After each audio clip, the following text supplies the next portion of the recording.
What's up, guys? My name is Cornelius Robinson and this is Overshoot. Today I'm talking about sharing your Flux projects or keeping them private, so let's get into it.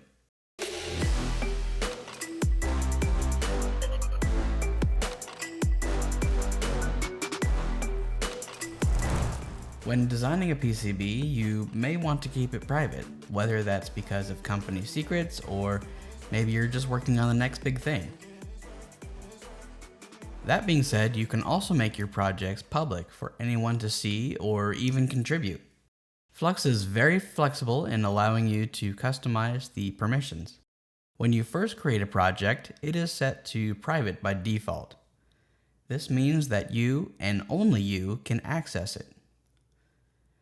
You can also make it available to the public if you wish.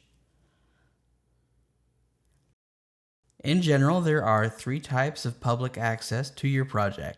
Anyone can view, anyone can comment, and anyone can edit.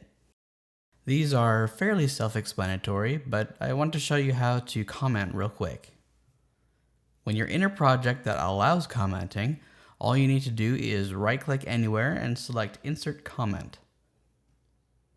A text field will appear, allowing you to write whatever you want and submit it.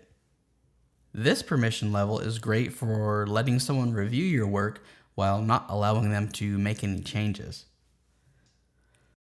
I should also mention that these permissions also apply to parts that you publish to the library.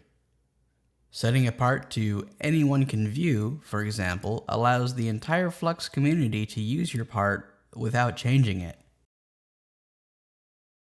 So that's the basics of sharing and permissions in Flux, but we can go a little further. By selecting Advanced in the Share menu, we can really define who can and can't access the project or part. For example, I can allow anyone to view, but I can also invite my friend Nico to help me with the project. This is a great example of how Flux gives you full control over your project.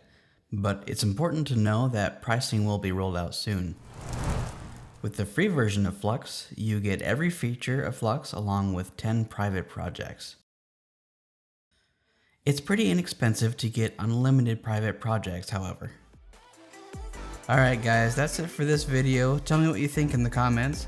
Give it a like if you found it helpful and subscribe for more content like this every week.